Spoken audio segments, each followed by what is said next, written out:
Good day, viewers. Welcome back to the Preaching Humanist with David Oliverio, that is I, where no God is required for that life of love and joy and peace. And also, it is one great life, informed by science and motivated by love. Today's topic, in fact, I've got two parts to this. There's so much information about this, and I'm going to discuss atheism, a better life. And before I get into each different area here, which I think benefits most of us, I want to explain this very clearly. I am not advocating and trying to promote a secular religion. This is not Mao communism, nor are we trying to do Stalinistic type communism. This is organic atheism, where people come to the understanding of atheism on their own. So no, we are not trying to build an atheist utopia. There's no such thing as a perfect society. But to my experience, as a former Christian preacher, fundamentalist Christian, and many other atheists that I talk to who were once Christians, I ask them and I interview them. The majority of us will boldly say, yes, my life is a better life. The grass is greener on the other side. And yes, Christianity has lied about atheism many times over and over again. That is why I, as a very outgoing, overt, evangelistic, yes, atheist, in my activism, I share with believers all the time my personal testimony that my life has increased and benefited and become better in many, many ways. So number one, part one, I want to talk about true freedom. And I like to call it God-free. God-free and very, very happy. And most of you that were once believers and you're now atheists, most of us do say, yes, my life is happier in many, many ways, and I'm more moral as well. Now, are Christians really free? I would say Christians are not free. That's a hard statement to make, David. How can you say that? They, Christians, have replaced one master for another. Let me explain. The Christian message, especially from the book of Galatians, chapter 5, says, "Stand fast, therefore, on the freedom and the liberty wherewith Jesus Christ has set you free. Be not again entangled with the yoke of bondage of sin." In other words, the Christian message is, you're bound in sin as a human. You're born with this sin nature. Genesis 3:15, Jesus sets you free, for whom the Son sets free is free indeed. And then you're free from sin. But guess what? They don't tell you the rest. Jesus said, no, no, no, no, you're not free. You'll never be free. You're a slave of God, like Paul the Apostle said. I'm a slave of the gospel of Christ. So what Matthew chapter 11 says, the alleged words of Jesus Christ, verse 28 through 30, Jesus said, now you're free from sin. You're not totally free, oh Christians and my followers. You must take upon you my yoke. Upon you. For my yoke is easy and my burden is light. Well, what is a yoke? Doesn't sound too much like freedom to me. A yoke is a wooden crosspiece that is fastened over the neck of two animals. Doesn't sound appealing to me. To pull a plow. It's a harness. It's a tether.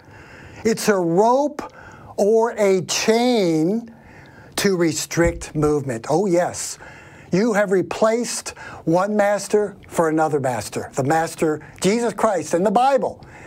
True freedom is when you let go of these myths and these beliefs such as Christianity, and you become a free thinker. You form opinions based on reason independently of authority.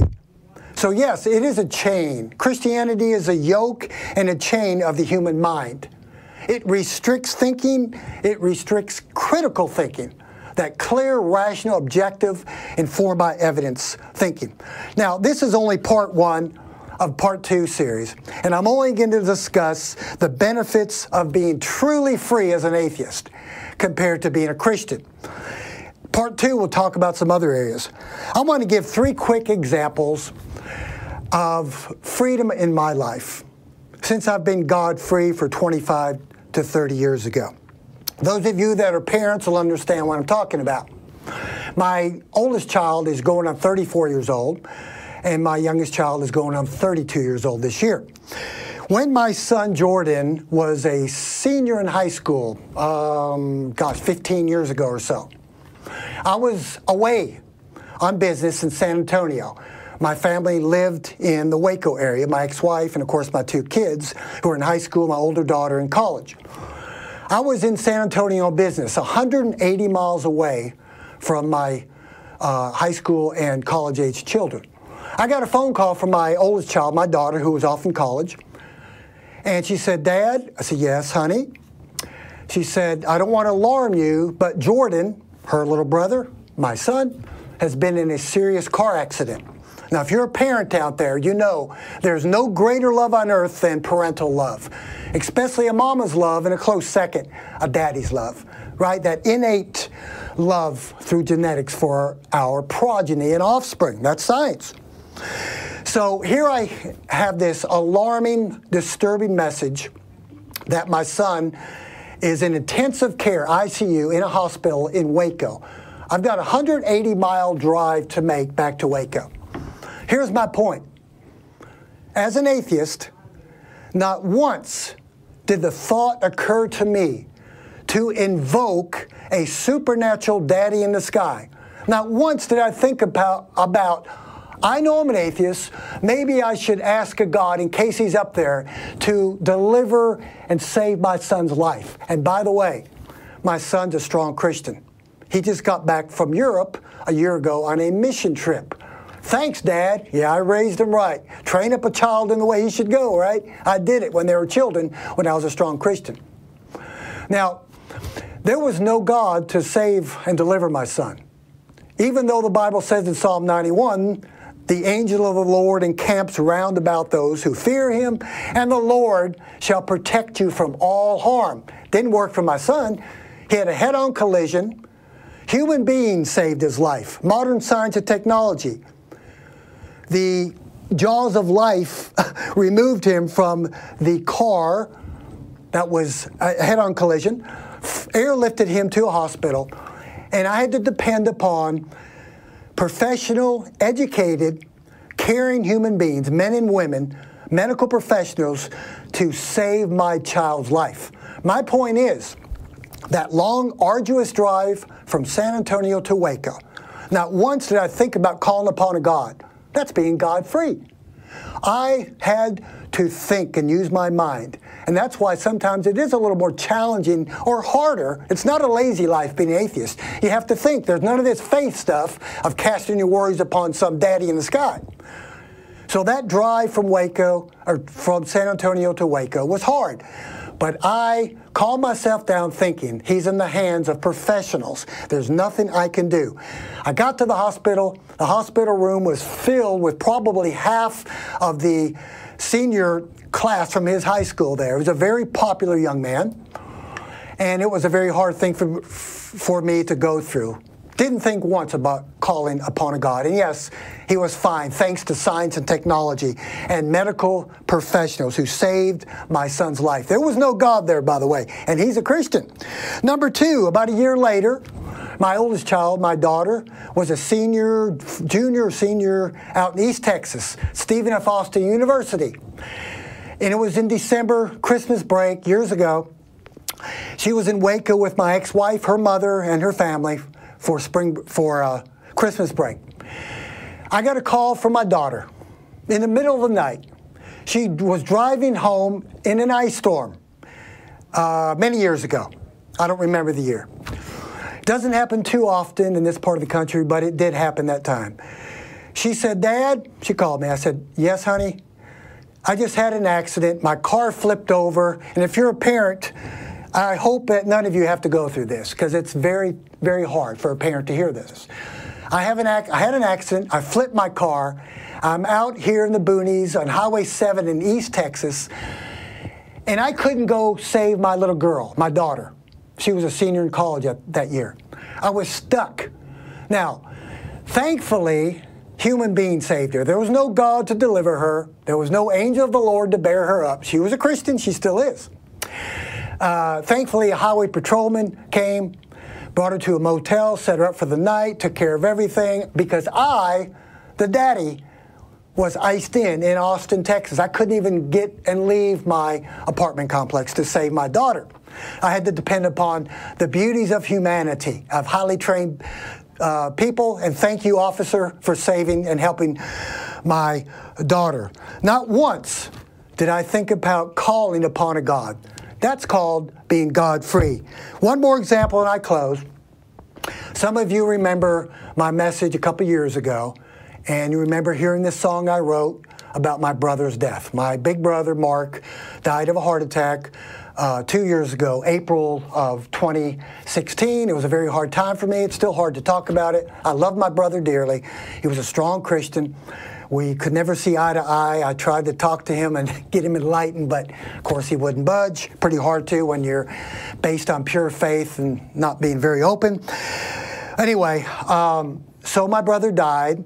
Even though all my Christian family and my sister-in-law, my brother's friends were all there at the hospital for 3 days when he was on life support in New Orleans, Louisiana, and they were claiming God's promises. They were laying hands on him, anointing him with oil. They were all Pentecostal preachers. I'm a former one of those. Just like the doctor said, he's on life support, no hope, he's going to die. He's already dead. They pulled the plug. There was no God to deliver him, and I knew he was going to die.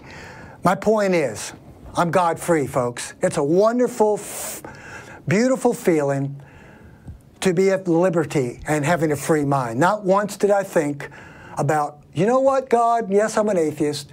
Maybe you're up there. Would you please save my brother? Oh, just show me. And if you answer my prayer, I'll be a Christian again. Not once did I think about this silly, silly notion of some invisible guy in the sky that's going to heal my brother. I accepted reality, and I know I'll never see him again, but I had my memories with my wonderful big brother. I wrote a song about him, and so forth. So if you're a fellow atheist out there, and maybe you're new to atheism, and you've come out of a strong Christian background like I did and many others, and you still have these little residual thoughts about maybe God's up there, and if some traumatic event happened in my life, like what happened to me, of these 3 examples with my family members, and if you think and to call upon a God, then you're not totally God-free. But you know what? That's okay, because it took me a few years, many, many years ago, to rid myself of this residual belief system in there. It takes a few years sometimes. I want to say one more thing. There's a lie out there going on that there are no atheists in foxholes. Well, that's a lie too. There really are. I've interviewed a few atheists who were in the military, men and women who are strong atheists, and they'll say the same thing. They were there in battle in Afghanistan, and not once did they think about invoking a God to protect them. They knew that they were trained by men and women, highly trained professionals in battle and warfare, and they were lucky too. They weren't killed. So here we have it, folks. Are you God-free? Are you happy? A lot of us are, and I think that's a major advantage, and that's why I can say atheism is a better life. And I want everybody to know, and I want fellow atheists to get out there and tell believers when they tell you, oh, you poor thing, you're an atheist. I just want to pray for you that you'll have a good life. Tell them you have a better life. And there's so many things that I could talk about. So this was number 1. True freedom. This is true freedom. We're not bound by a yoke of Jesus on us. We can think for ourselves and move ahead. So part 2, I'll discuss many other areas of the advantage of being an atheist and being totally free from these primitive myths like Christianity and all these old tenets of faith that hold people back and bring chains of bondage to their mind. So stay tuned for the next episode. We discuss part 2 on this wonderful topic of atheism, a better life. Thanks for watching the Preaching Humanist. Have a wonderful day.